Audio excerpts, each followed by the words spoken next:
प्यारे बच्चों, 10वीं कक्षा के विज्ञान के 8वें चैप्टर जीव जनन कैसे करते हैं के फर्स्ट लेक्चर में आपका स्वागत है। सबसे पहले हम इस चैप्टर में जनन क्या होता है यानी जनन की परिभाषा के बारे में पढ़ेंगे। उसके बाद हम जनन के डिफरेंट टाइप्स यानी जनन जो है कितने प्रकार के होते हैं उसके बारे में पढ़ेंगे। हम ये देखेंगे कि जनन दो प्रकार के होते हैं, अलैंगिक जनन और लैंगिक जनन। और मैं इस लेक्चर में आपको इन दोनों प्रकार के जनन की जो है परिभाषा भी आपको बताऊंगा, इनमें अंतर भी बताऊंगा और उसके बाद जो है अलैंगिक जनन के बारे में डिटेल से हम स्टडी इसी लेक्चर में करेंगे। तो आइए शुरुआत करते हैं। तो आइए सबसे पहले हम ये समझते हैं कि जनन क्या होता है, रिप्रोडक्शन क्या होता है। कि जैसे हम अपने परिवेश में बहुत सारे जीवों को देखते हैं, जैसे कुत्ता हो गया, ठीक, इसी तरह से बिल्ली होगी, ठीक, और हम खुद ह्यूमन बीइंग हो गए, मानव हो गया, ठीक। इन सभी जीवों में खास बात क्या है कि ये अपने जैसे ही बच्चे पैदा करते हैं। जैसे कुत्ता अपने जैसे बच्चे पैदा करेगा, बिल्लियां भी जो है अपने जैसे ही छोटे छोटे बच्चे पैदा करती है, ठीक। इसी तरह से ह्यूमन बीइंग भी अपने जैसे बच्चे पैदा करते हैं। तो जनन क्या है? जनन एक ऐसी जैव प्रक्रिया है जिसमें कोई भी जीव जो है वो अपने जैसे ही बच्चे पैदा करते हैं, ठीक। ये एक ऐसी जैव प्रक्रिया जिसमें जीव जो है वो अपने जैसे ही बच्चे पैदा करते हैं, अपने जैसे ही जीव पैदा करते हैं। ऐसी जैव प्रक्रिया क्या कहलाती है? जनन कहलाती है। अब देखिए कि हमने कुछ जैव प्रक्रिया, जैव प्रक्रम जो है पिछले चैप्टर्स में भी पढ़े थे, जैसे पोषण है, श्वसन है और इसके अलावा उत्सर्जन है आदि कई सारे हमने बहुत ही आवश्यक जैव प्रक्रम पढ़े थे। और इन जैव प्रक्रमों को मैंने एक नाम दिया कि आवश्यक जैव प्रक्रम, ठीक। इन जैव प्रक्रमों को आवश्यक क्यों कहा है? क्योंकि अगर ये प्रक्रम कोई जीव में नहीं होंगे तो वो उस जीव का जिंदा रहना, उसका जीवित रहना जो है वो मुश्किल है, यानी वो जीवित नहीं रह पाएगा। अब किसी जीव में पोषण नहीं है, श्वसन नहीं है या वो उत्सर्जन उसका काम नहीं करता तो वो जीव जीवित नहीं रह सकता, ठीक है। तो क्या जनन भी ऐसा ही एक आवश्यक प्रक्रम है? सोचने वाली बात है। क्या अगर कोई जीव बच्चे पैदा नहीं करेगा, अपने जैसे जीव पैदा नहीं करेगा, तो क्या वो जीवित नहीं रह सकता? बिल्कुल जीवित रह सकता है। तो फिर जनन क्यों आवश्यक है? जनन वास्तव में जीवों का अस्तित्व बनाए रखने के लिए जरूरी है। जनन क्या करता है? जीवों का अस्तित्व जो है वो बनाए रखता है। जीवों का अस्तित्व का मतलब ये है कि मान लेते हैं कि कोई भी स्पीशीज, कोई भी प्रजाति जो है उसमें आगे नए जीव जो है उनका जनन होना बंद हो जाता है, नए जीव पैदा होना बंद हो जाते हैं। फॉर एग्जांपल, एक मिनट के लिए मान लेते हैं कि मानव प्रजाति में जो है आगे जीव उत्पन्न होना, छोटे बच्चे उत्पन्न होना जो है वो बंद हो जाते हैं। तो लगभग आगे आने वाले 100 वर्षों में जो है मानव प्रजाति पूरी तरह से लुप्त हो जाएगी इस पृथ्वी से। तो हम ये कह सकते हैं कि जनन से जो है वो जीवों का अस्तित्व होता है। अब देखिए कि किसी भी प्रजाति या किसी भी स्पीशीज में जीवों के अस्तित्व का क्या पता लगता है? कि उस स्पीशीज या उस प्रजाति में जीवों की जो विशाल संख्या है, उस विशाल संख्या से ही हमें उस प्रजाति में जीवों के अस्तित्व का पता लगता है। कि यदि संख्या विशाल नहीं होगी उस प्रजाति में जीवों की, तो उसके अस्तित्व का पता नहीं लगेगा। तो अब देखिए कि यहाँ पर एक खास बात नोट करने वाली ये है कि जैसे यहाँ पर एक जीव हम ले लेते हैं, कुत्ता एक जीव है, और उसके बच्चे अगर हम देखेंगे तो बिल्कुल कुत्ते जैसे शक्ल के ही मिलेंगे आपको। बिल्ली के बच्चे बिल्ली की शक्ल के मिलेगी, मानव के बच्चे मानव के शक्ल के ही मिलेंगे, ठीक है। तो बिल्कुल हूबहू लगभग ऐसे ही मिलेंगे। तो क्या कभी सोचा है कि जैसे कुत्ते के बच्चे बिल्ली जैसे क्यों नहीं होते, या कुत्ते से अलग शक्ल उनकी क्यों नहीं आती, सेम टू सेम उसी जैसे ही क्यों आते हैं ये। तो वास्तव में जीवों की जो कोशिका होती है उसके अंदर एक पदार्थ होता है डीएनए। ठीक, डीएनए एक अनुवांशिक पदार्थ है। तो उसी अनुवांशिक पदार्थ की वजह से जो है पेरेंट्स के गुण जो है उसके बच्चों में आ जाते हैं। ठीक, कि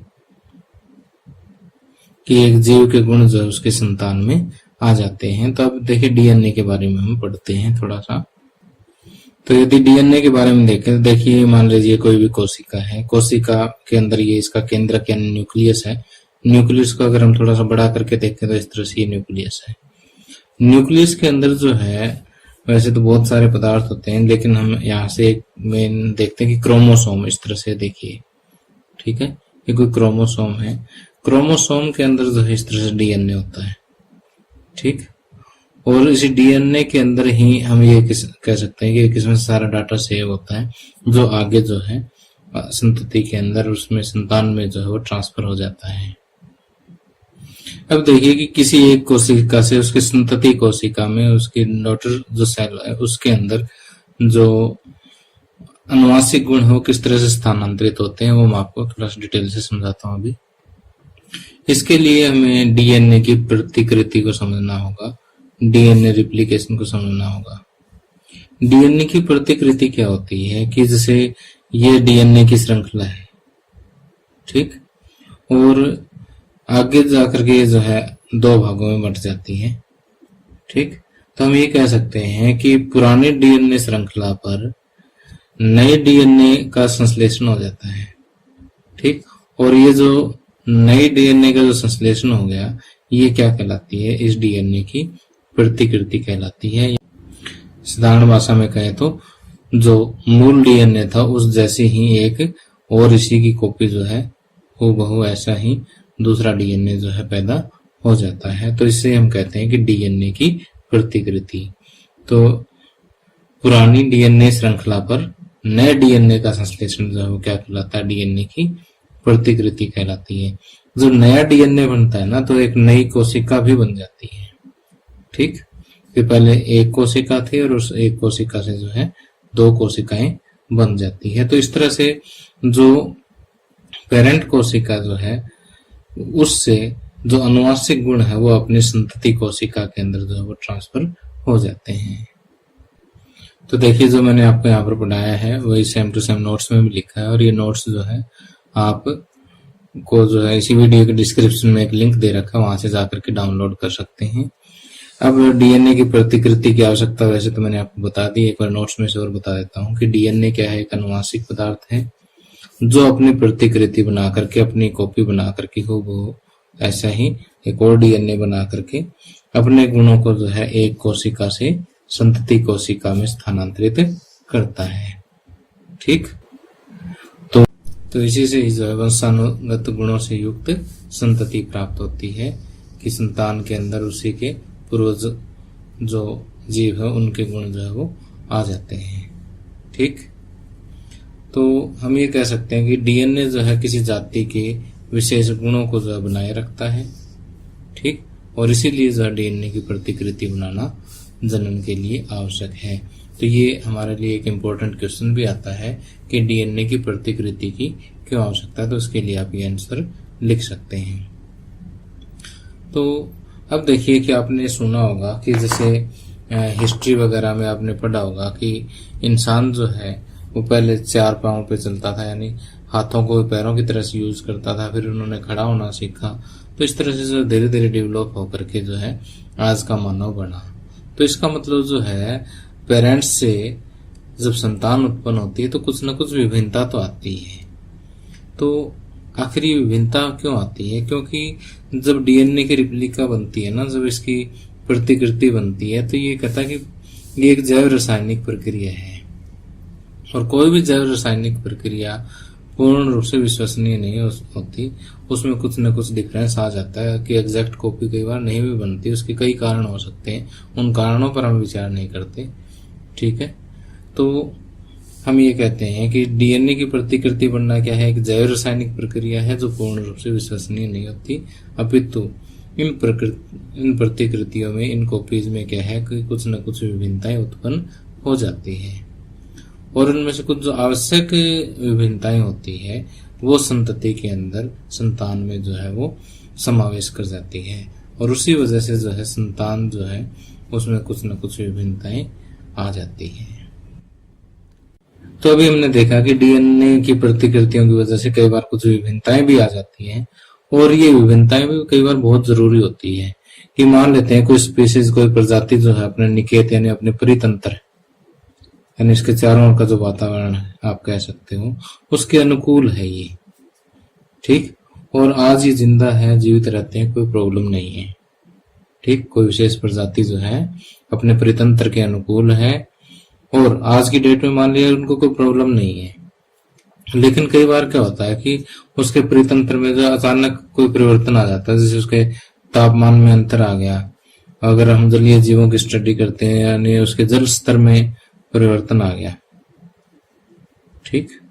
तो इस टाइप से जो कोई भी उसमें फिजिकल चेंज हो सकता है परितंत्र में। तो अगर सारे जीव एक जैसे हैं उस स्पीशीज में, उनमें कोई विभिन्नता नहीं है, तो सभी पूरी स्पीशीज का, पूरी प्रजाति का संपूर्ण नाश संभव है, ठीक।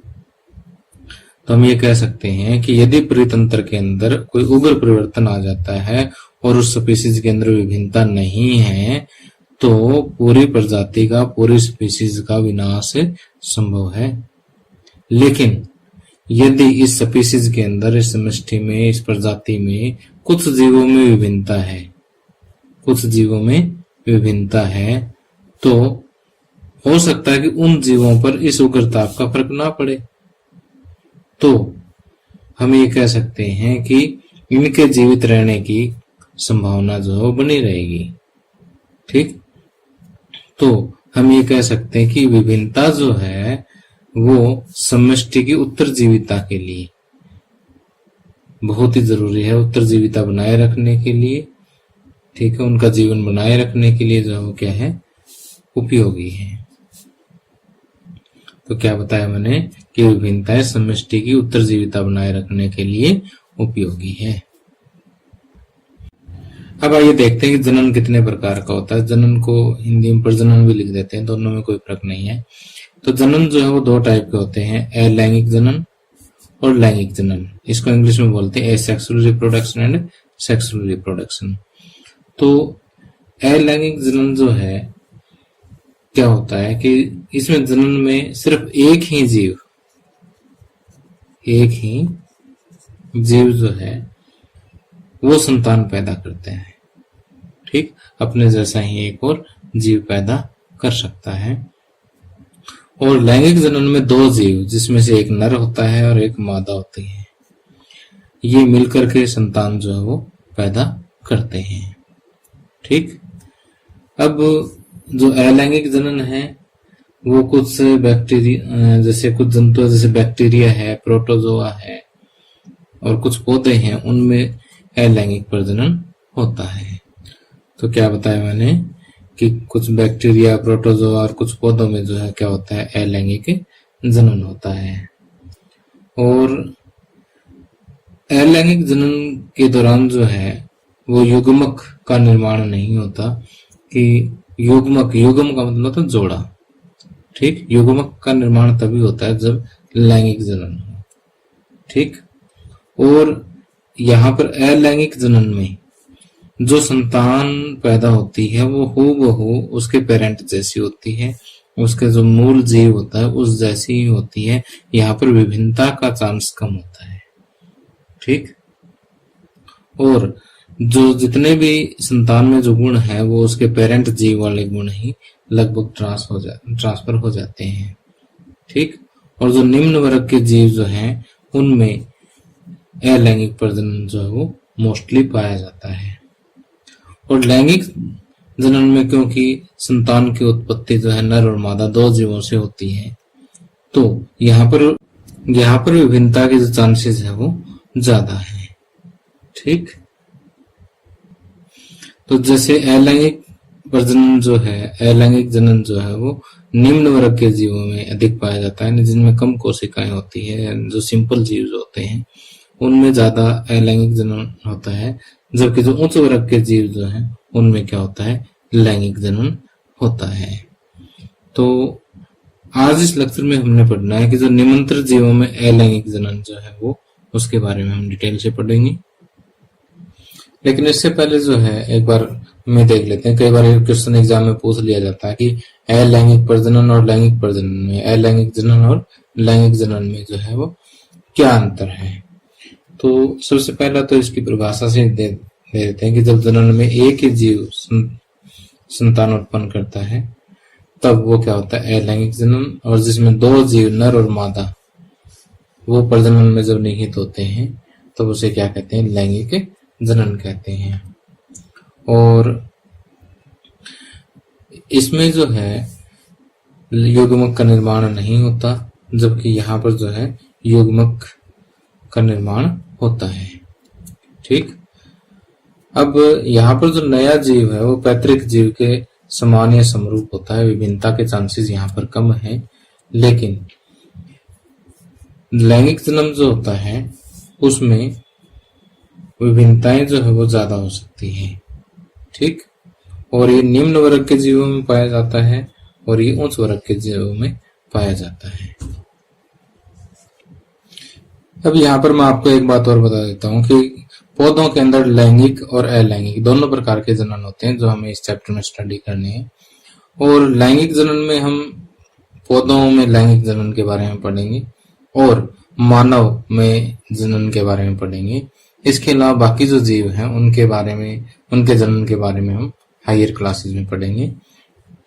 तो अब देखते हैं कि निमंत्रित जीवों में अलैंगिक जनन जो है वो कितने वेद से हो सकता है, कितने तरीकों से हो सकता है। अब देखिए कि जो निमंत्रित जीव है उनमें द्वि विभाजन, बहुविखंडन, मुकुलन, बीजाणु का निर्माण, खंडन और पुनर्जनन, रीजनरेशन, तो ये कुछ विधियां हैं जिसके द्वारा जो है वो एकल जीव जो है वो अपनी संतति को पैदा करता है, यानी अलैंगिक जनन उनमें होता है। तो अब आइए अलैंगिक जनन की इन विधियों को आगे डिटेल से पढ़ते हैं। अब देखिए कि अलैंगिक प्रजनन की विधियों में सबसे पहले हम पढ़ते हैं द्वि विभाजन। द्वि का मतलब दो, विभाजन टुकड़े होना उसके। तो जैसे यहाँ पर क्या होता है कि हम उदाहरण लेते हैं, जैसे अमीबा का उदाहरण ले लेते हैं कि ये अमीबा की एक कोशिका है। ठीक, तो जैसे कोशिका कुछ बड़ी होती है ना, तो इसका जो केंद्रक है वो विभाजित हो जाता है। विभाजित होने के बाद ये इस तरह से बढ़ता हुआ दो टुकड़ों के अंदर टूट जाता है और अपना जो अस्तित्व है वो खो देता है। ठीक, और दो नई कोशिकाएं बना लेता है। इस तरह से एक अमीबा जो है वो दो अमीबा के अंदर कन्वर्ट हो जाता है। तो इस तरह से हम ये कह सकते हैं कि द्वि विभाजन में क्या होता है कि एक कोशिका विभाजित होकर के दो संतति कोशिकाएं बनाती है और अपना अस्तित्व खो देती है। तो इसका जो उदाहरण है वो हम दे सकते हैं, जैसे अमीबा है और बैक्टीरिया वगैरह में जो इसी तरह का बाइनरी फिशन होता है। अब बाइनरी फिशन का मैं एक और एग्जांपल भी आपको देता हूँ। द्वि विभाजन या बाइनरी फिशन का एक और एग्जांपल देखिए कि यहाँ पर आपने एक रोग का नाम सुना होगा, कालाजार। ठीक, कालाजार रोग का एक जीवाणु होता है जिसको हम कहते हैं लेशमानिया। ठीक, लेशमानिया में देखिए कि ऊपर की तरफ है ना एक इस तरह से कोड़े की तरह से, जैसे जो कोड़ा जिससे घोड़ा गाड़ी वगैरह जो हाँकते हैं, इस टाइप की सी एक संरचना होती है। ठीक, तो ये धीरे धीरे स्प्लिट होकर के एक से दो पार्ट में कन्वर्ट हो जाती है। ठीक इसी तरह से ये स्प्लिट होता हुआ बढ़ता हुआ जो है दो कोशिकाओं में बदल जाता है। तो ये जो चित्र है आपको लेशमानिया में द्वि विखंडन को दर्शा रहा है। तो यहाँ पर भी वही हो रहा है कि एक कोशिका जो है वो दो कोशिकाओं में विभाजित हो जाती है और अपना अस्तित्व जो है वो खो देती है, धीरे धीरे जो है कन्वर्ट होकर के इस तरह से दो ऐसे ही कोशिकाएं बना लेगा। ठीक, अब आगे आता है बहुविखंडन। बहुविखंडन और द्वि विखंडन में क्या अंतर है कि द्वि विखंडन में तो जो कोशिका का जो केंद्रक है वो 2 केंद्रक में विभाजित हो जाता था और आगे 2 कोशिकाएं जो है बन जाती थी। ठीक, लेकिन बहुविखंडन में क्या होता है कि एक पूर्ण विकसित जीव का जो केंद्रक है वो बार बार विभाजित होकर के बहुत सारे केंद्रक बना लेता है। ठीक, और बहुत सारे केंद्रक बनाने के बाद इन केंद्रकों के चारों तरफ क्या आ जाता है, कोशिका द्रव्य आ जाता है और इस तरह से बहुत सारी नई संतति कोशिकाओं का जो है निर्माण होता है और इस प्रोसेस को हम क्या कहते हैं, बहुविखंडन कहते हैं। तो आपने मलेरिया का नाम सुना होगा। मलेरिया कौन से मच्छर से फैलता है? मादा एनाफिलीज मच्छर से फैलता है। वास्तव में मादा एनाफिलीज मच्छर जो है वो एक परजीवी प्लाज्मोडियम का ही वाहक होता है और जैसे मादा एनाफिलीज मच्छर जब काटता है ना तो एक किस्म से परजीवी जो है वो बॉडी के अंदर इंजेक्ट कर देता है। ठीक, बॉडी के अंदर ट्रांसफर कर देता है। तो शुरू में मान लेते हैं कि उस मच्छर ने जो है 1 या 2 प्लाज्मोडियम जो है बॉडी के अंदर इंजेक्ट कर दिए। ठीक, और फिर जैसे उनका बहुविखंडन होता है तो इस तरह से मलेरिया जो है वो मनुष्य में काफी तेजी से फैल जाता है क्योंकि उसका बहुविखंडन होता है। ठीक है, अब नेक्स्ट आता है हमारे पास मुकुलन या बडिंग। मुकुलन या बडिंग में क्या होता है कि जो मातृ कोशिका जो होती है, मदर सेल जो होती है, उसके शरीर में क्या है कि एक मुकुल बनता है इस तरह से। ठीक, और ये मुकुल जैसे धीरे धीरे बड़ा होता है और फिर इस बॉडी से डीअटैच होता है तो इस तरह से जो है ये 2 अलग अलग जीव बनता है। यीस्ट में ऐसा होता है। ठीक, इसके अलावा कई बहुकोशिकीय जीव है जैसे स्पंज है, हाइड्रा है, इनमें भी मुकुल निकलती है। एक चित्र से समझाता हूँ। तो देखिए यहाँ पर आप हाइड्रा का चित्र देख रहे हैं कि हाइड्रा में किसी भी एक भाग से जो है मुकुल निकलती है और इसके शरीर का जो धीरे धीरे पूरी तरह से विकास हो जाता है। जैसे पूरी तरह से विकास हो जाता है तो ये इस मेन जो मुकुल होता है उससे डीअटैच हो जाती है इस तरह से। ठीक, और एक नया हाइड्रा जो है वो बन करके तैयार हो जाता है। ठीक, तो इस विधि को हम कहते हैं मुकुलन या बडिंग। अब अलैंगिक जनन की अगली विधि आती है बीजाणु का निर्माण या स्पोर फॉर्मेशन।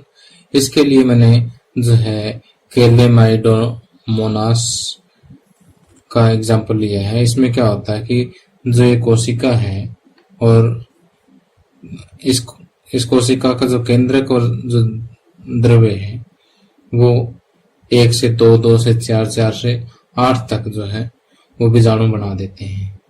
ठीक, और ये बीजाणु जो है आगे जाकर के जब इनको प्रॉपर माहौल जब इसको मिलता है, प्रॉपर जो इसको फेवरेबल कंडीशन मिलती है तो फिर वे वापस जो है ग्रो कर जाते हैं और नई संतति जो है वो पैदा करते हैं। और इसका एक एग्जाम्पल जो है आपने फफूंद देखा होगा। फफूंद कि जैसे किसी ब्रेड वगैरह के ऊपर जो कई बार ग्रीन से कलर का आ जाता है, मान लिया ब्रेड कई दिन हो गए पड़ा हुआ या थोड़ा बहुत गिल्ला हो गया तो उसके ऊपर ऐसे फफूंदी आ जाती है। तो ये फफूंद भी क्या करता है, ऐसे बीजाणु का निर्माण करता है। ठीक, और ये बीजाणु जो है निर्मित होकर के इस तरह से हवा में फैल जाते हैं।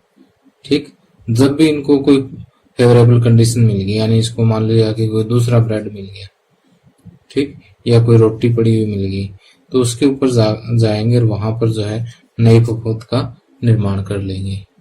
ठीक, तो इस टाइप का जो जनन होता है उसको हम कहते हैं बीजाणु का निर्माण। तो देखिए ये विधियों के नाम जो आपके लिए नए हैं इसलिए मैं एक बार फिर से इनको रिवाइज करवा देता हूँ जितना मैंने पढ़ाया, कहीं आप कंफ्यूज ना हो जाओ। द्रव्य विभाजन में जैसे एक कोशिकीय जीव जैसे अमीबा है, बैक्टीरिया है, उसमें एक कोशिका जो है वो 2 कोशिकाओं में बट जाती है और अपना मूल अस्तित्व को खो देती है। तो इसके कहते हैं द्रव्य विभाजन। बहुविखंडन में एक कोशिका जो है वो कई सारी कोशिकाओं में बट जाती है।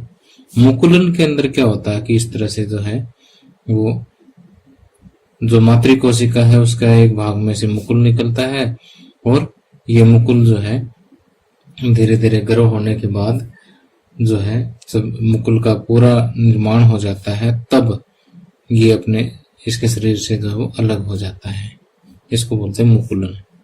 ठीक, बीजाणु का निर्माण जैसे अभी हमने पढ़ा ही था कि इसमें एक कोशिका के अंदर जो केंद्रक है और जीव द्रव्य है उसमें 1 से 2, 2 से 4, 4 से 8 तक जो है बीजाणु बन जाते हैं और ये हवा में फैल जाते हैं। जैसे ही इनको प्रॉपर कंडीशन मिलती है तो ये उसी कंडीशन के मुताबिक जो है नए जीव का निर्माण कर लेते हैं। तो फफूंद इसका एक हमने एग्जाम्पल लिया था। ठीक, अब हमारी इसमें अलैंगिक विधियों में 2 और रह गई है, खंडन और पुनरुद्भवन या पुनर्जनन भी इसको हम कह देते हैं। अब यहाँ पर खंडन देखिए क्या होता है कि ये सरल संरचना वाले बहुकोशिकीय जीवों में ऐसा होता है कि जैसे स्पायरोगायरा, ये एक किस्म से पानी के तालाब वगैरह में या समुद्र में जो है जो काई पाई जाती है तली में, उसी की फॉर्म का ही आप मान सकते हैं इसको। तो जिसे इसको हम स्पायरोगायरा कहते हैं। ये स्पायरोगायरा की जो संरचना है ये बिल्कुल सिंपल सी संरचना होती है, हालांकि बहुकोशिकीय होती है। जैसे आप इसको कट कर देते हैं, कट करने से क्या होता है कि जो अलग अलग टुकड़े इसके होते हैं ना, अलग अलग टुकड़े होते हैं, तो इन टुकड़ों की ये जो कोशिकाएं हैं ये ऐसे ग्रो करना शुरू कर देती है, आगे से आगे बढ़ना शुरू कर देती है और नए स्पायरोगायरा जो है वो बना लेती है। तो इस तरह का जो मेथड है या इस तरह की जो विधि है उसको हम क्या कहते हैं, खंडन कहते हैं। और इस तरह से जो ये टुकड़े बनते हैं ना, उनमें से एक कोशिका भी हो सकती है, एक से अधिक भी हो सकती है, और ये कोशिका विभाजन करके जो आगे से आगे वृद्धि करते हैं। ठीक, अब देखिए कि पुनरुद्भवन या पुनर्जनन या रीजनरेशन में क्या होता है कि एक जीव जो छोटे छोटे टुकड़ों में कट जाता है तो प्रत्येक टुकड़ा जो है वो ग्रो करके एक पूर्ण जीव जो है वो बन जाता है। अब आप ये पूछोगे सर कि पहले जो हमने खंडन किया है वो भी तो ऐसा ही है, लेकिन इन दोनों में हल्का सा अंतर है कि जैसे एक हमने देखा था पहले खंडन और दूसरा पुनर्जनन या रीजनरेशन, दोनों में फर्क क्या है कि जैसे यहाँ पर हमने स्पायरोगायरा का एग्जाम्पल लिया था कि एक स्पायरोगायरा जो है वो कई सारे टुकड़ों में टूट जाता है। तो प्रत्येक में क्या होता है, एक कोशिका, एक से अधिक कोशिकाएं होती है, फिर ये जो है फिर मल्टीप्लाई करके आगे से आगे खंडित होकर के बढ़ करके दोनों तरफ बढ़ना शुरू कर देता है और नए स्पायरोगायरा बनाता है। इसको हम कहते हैं खंडन। खंडन में क्या होता है कि सभी कोशिकाएं एक जैसी होती है, कोई स्पेसिफिक नहीं होती। ठीक, मतलब कहने का मतलब यह है कि यहाँ पर कोई विशिष्ट कोशिकाएं नहीं होती, लेकिन यहाँ पर देखिए कि कोशिकाएं जो विशिष्ट कोशिकाएं होती है जो आगे जो है वो उत्तक बनाती हैं, और इस तरह से कोशिकाओं से उत्तक बनने की जो प्रक्रिया है उसको हम कहते हैं परिवर्धन। क्या कहते हैं, परिवर्धन। तो अब देखिए ये एक स्लो प्रोसेस है, ठीक, लेकिन ये फास्ट प्रोसेस है। इसमें जैसे टूटा आगे से आगे जो है ग्रो करना जो है कुछ टाइम में शुरू करता है, लेकिन यहाँ पर थोड़ा सा अंगों को डेवलप होने में समय लग जाता है। ठीक, अब देखिए दूसरा इसमें अंतर ये है क्योंकि यहाँ पर कोशिकाएं क्या होती है, स्पेसिफिक होती है। इसका मतलब ये है कि हम किसी भी भाग को काट करके एक नया जीव यहाँ पर पैदा नहीं कर सकते, जो कि खंडन में क्योंकि सभी कोशिकाएं सेम होती है, इसलिए इनको कट करके जो है किसी भी भाग से जो है आगे नया जीव, नई संतति जो है वो उत्पन्न कर सकते हैं। तो प्यारे बच्चों, आज हमने इस लेक्चर में देखा कि जनन क्या होता है। और जनन मुख्य रूप से 2 प्रकार का होता है, अलैंगिक जनन और लैंगिक जनन। अलैंगिक जनन में हम पढ़ते हैं मुख्य रूप से निमंत्रण जीवों के में अलैंगिक जनन और पौधों में अलैंगिक जनन। तो ये पार्ट हम कंप्लीट कर चुके हैं, और पौधों में अलैंगिक जनन की विधियां जो है हम सेकंड पार्ट में करेंगे। उसके बाद जो है थर्ड पार्ट में हम पौधों में लैंगिक जनन की प्रक्रिया को पूरा करेंगे, और उसके बाद जो है लगभग 2 से 3 पार्ट जो हमारा मानव में जनन से संबंधित इस चैप्टर के बनेंगे। ठीक, तो कुल मिलाकर के हमारा 1, 2, 3 और 2, 5 से 6 लेक्चर में हमारा ये चैप्टर खत्म हो जाएगा।